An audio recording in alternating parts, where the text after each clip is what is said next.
The Magnificent Seven remains one of cinema's most iconic westerns, remembered for its thrilling action and timeless themes of courage, sacrifice, and honor. The story follows seven gunfighters who risk everything to defend a poor Mexican village from ruthless bandits.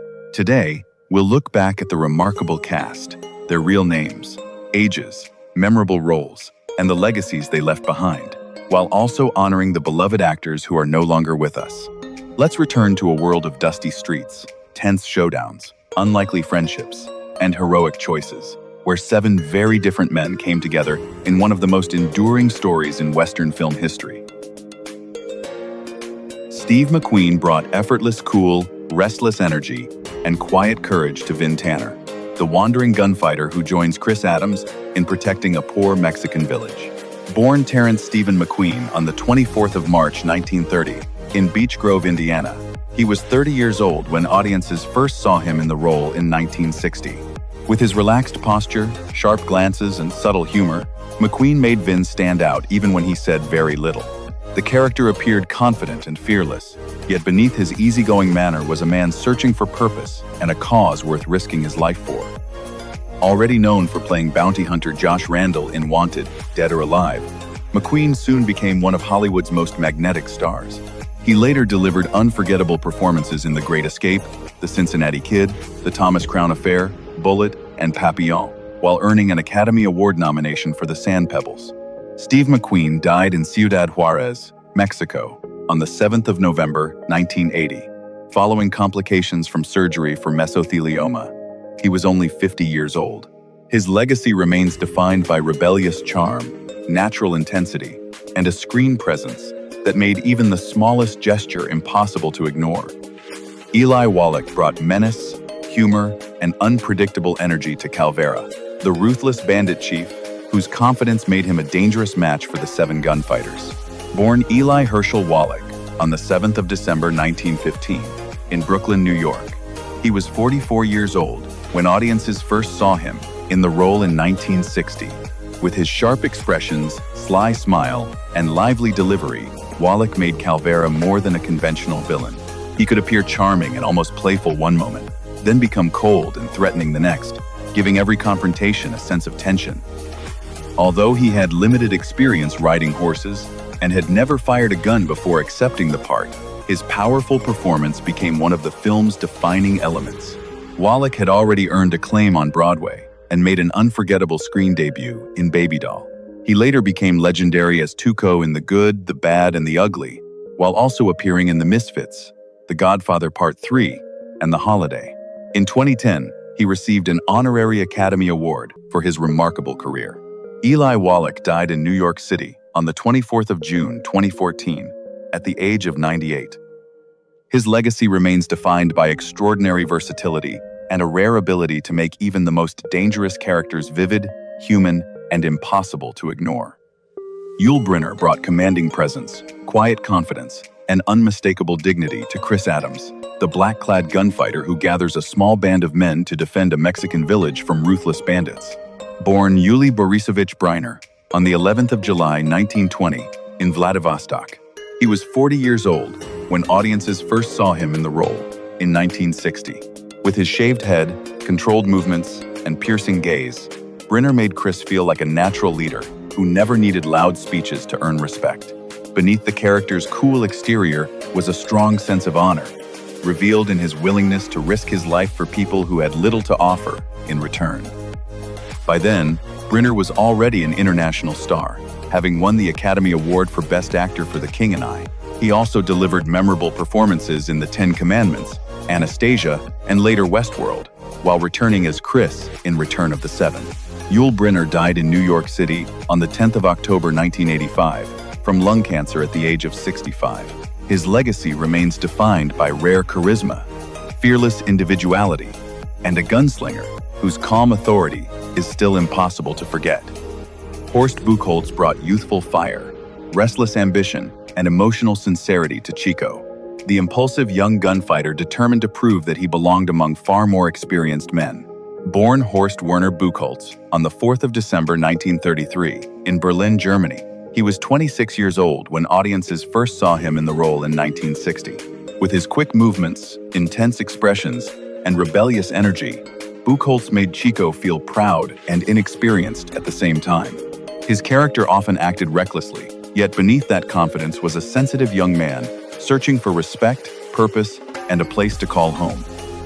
Already celebrated in Europe as the German James Dean, Buchholz had gained international attention through Tiger Bay before establishing himself in Hollywood. He later delivered memorable performances in Fanny, Billy Wilder's 1, 2, 3, and the Academy Award-winning Life is Beautiful. Horst Buchholz died in Berlin on the 3rd of March 2003 from pneumonia following surgery for a hip fracture. He was 69 years old. His legacy remains defined by youthful charisma, emotional intensity, and a gunslinger whose courage grew from vulnerability rather than experience. Charles Bronson brought toughness, quiet compassion, and powerful emotional depth to Bernardo O'Reilly, the hardened gunfighter who forms an unexpected bond with the village children. Born Charles Dennis Buczynski on the 3rd of November, 1921, in Ehrenfeld, Pennsylvania, he was 38 years old when audiences first saw him in the role in 1960. With his rugged features, restrained delivery, and intense presence, Bronson made Bernardo appear dangerous without losing his humanity. Though the character joins the mission because he needs money, his courage and growing affection for the villagers reveal a man guided by loyalty and honor. Raised in a poor coal mining family, Bronson worked in the mines before serving in the United States Army Air Forces during World War II. He later became one of cinema's most recognizable action stars, delivering memorable performances in The Great Escape, The Dirty Dozen, Once Upon a Time in the West, and Death Wish. Charles Bronson died in Los Angeles on the 30th of August, 2003, after suffering respiratory failure. He was 81 years old. His legacy remains defined by rugged strength, understated emotion, and a gunslinger whose final sacrifice gave the story one of its most moving moments. James Coburn brought effortless cool, sharp humor, and quiet danger to Brit, the laconic gunfighter whose extraordinary skill with a knife made him one of the Seven's most mysterious members. Born James Harrison Coburn III on the 31st of August 1928 in Laurel, Nebraska, he was 32 years old when audiences first saw him in the role in 1960. With his relaxed movements, distinctive voice, and confident grin, Coburn made Brit memorable without needing long speeches or dramatic gestures. The character rarely revealed his emotions, yet his willingness to stand beside the villagers showed courage, loyalty, and a personal code of honor. The role became Coburn's major Hollywood breakthrough and helped establish the cool, rugged image that followed him throughout his career. He later appeared in The Great Escape, Charade, Our Man Flint, Pat Garrett, and Billy the Kid, and Cross of Iron. After decades of memorable performances, he won the Academy Award for Best Supporting Actor for his powerful role in Affliction. James Coburn died at his home in Beverly Hills on the 18th of November, 2002, after suffering a heart attack. He was 74 years old. His legacy remains defined by natural charisma and a rare ability to command attention through silence alone. Robert Vaughn brought vulnerability, intelligence, and quiet tension to Lee, the elegant gunfighter haunted by fear and the loss of his former courage. Born Robert Francis Vaughn on the 22nd of November, 1932, in New York City, he was 27 years old when audiences first saw him in the role in 1960. With his black gloves, controlled voice, and troubled expression, Vaughn made Lee different from the other gunmen. Beneath his polished appearance was a deeply wounded man, struggling to overcome doubt and reclaim his self-respect. His final decision to return to the fight gave the character one of the story's most moving journeys. Vaughn had already earned an Academy Award nomination for The Young Philadelphians and later achieved worldwide fame as Napoleon Solo in The Man from UNCLE. He also appeared in Bullet, The Towering Inferno, Superman 3, and the television series Hustle. Robert Vaughn died on the 11th of November 2016 after battling acute leukemia. He was 83 years old. His legacy remains defined by intelligence, sophistication, and a performance that revealed true bravery as the courage to face fear rather than the absence of it. Brad Dexter brought rugged confidence, dry humor, and unexpected warmth to Harry Luck, the fortune-seeking gunfighter who joins Chris Adams, believing that a hidden reward must be waiting behind the dangerous mission. Born Boris Michel Soso on the 9th of April, 1917, in Goldfield, Nevada, he was 43 years old when audiences first saw him in the role in 1960. With his broad frame, deep voice, and easy grin, Dexter made Harry appear practical and driven by money. Yet beneath that tough exterior was a loyal man, unwilling to abandon his companions when they needed him most. His final return to the battle revealed the courage and friendship he had tried to conceal. Often cast as villains and hardened supporting characters, Dexter also appeared in The Asphalt Jungle, Run Silent, Run Deep, Last Train from Gun Hill, and Vaughn Ryan's Express. Away from acting, he became a film producer and helped bring Lady Sings the Blues to the screen. Brad Dexter died in Rancho Mirage, California, on the 12th of December 2002 from emphysema at the age of 85. His legacy remains tied to a powerful presence and a gunfighter whose hidden loyalty made him far more memorable than his search for fortune first suggested. Jorge Martinez de Hoyos brought dignity, sincerity, and quiet determination to Hilario, the courageous villager who helped seek protection for his community against Calvera's ruthless bandits. Born on the 25th of September, 1920, in Mexico City, he was 39 years old during filming and had just turned 40 when audiences saw him in the role in 1960. With his expressive eyes, restrained delivery, and natural warmth, Martinez de Hoyos made Hilario feel like an ordinary man forced to find extraordinary courage. His fear for his family and neighbors gave the story an emotional foundation, reminding viewers what the 7 gunfighters were truly fighting to protect.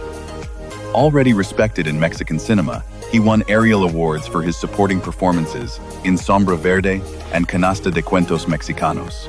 His career later included Viento Negro, The Professionals, Tiempo de Morir, Lonesome Dove, and the narration of Guillermo del Toro's Cronos. Jorge Martinez de Hoyos died in Mexico City on the 6th of May, 1997, after suffering from lung cancer and respiratory failure. He was 76 years old. His legacy remains defined by honesty, versatility, and a deeply human presence that gave strength and dignity to every character he portrayed.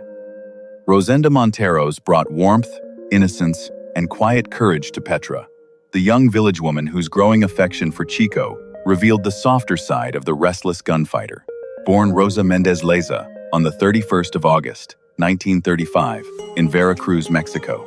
She was 25 years old when audiences first saw her in the role in 1960. With her expressive eyes, gentle manner, and natural sincerity, Monteros made Petra feel far more meaningful than a simple romantic character. Her kindness offered Chico a glimpse of the peaceful life he had never allowed himself to imagine, while her loyalty reflected the strength of a community fighting to protect its future. Trained in drama under the influential director Seki Sano, Monteros built a remarkable career spanning more than 6 decades across film, television, and the stage. She appeared in acclaimed productions such as Nazarene, The Skeleton of Mrs. Morales, She, and Rapina, and later became a respected member of Mexico's National Theater Company. Rosenda Monteros died in Mexico City on the 29th of December 2018 at the age of 83. Her legacy remains defined by grace, artistic devotion, and a tender performance that brought hope and humanity to a story filled with danger and sacrifice. Vladimir Sokolov brought wisdom, dignity, and quiet strength to the old man, the respected village elder whose determination inspires his people to resist Calvera's cruel oppression. Born Vladimir Alexandrovich Sokolov on the 26th of December 1889 in Moscow, Russian Empire, he was 70 years old when audiences saw him in the role in 1960. With his weathered face, measured voice, and deeply expressive eyes, Sokolov made the elder feel like the moral heart of the village. Though physically vulnerable, the character possessed remarkable courage and understood that continuing to live in fear would cost his people more than fighting back. Trained in the Russian theatrical tradition and once a student of Konstantin Stanislavski, Sokolov built an international career across European and American stage and screen. He appeared in more than 100 film and television productions, including For Whom the Bell Tolls, Scarlet Street, Back to Bataan, and Mr. Sardonicus.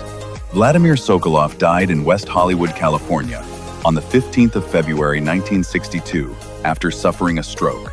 He was 72 years old.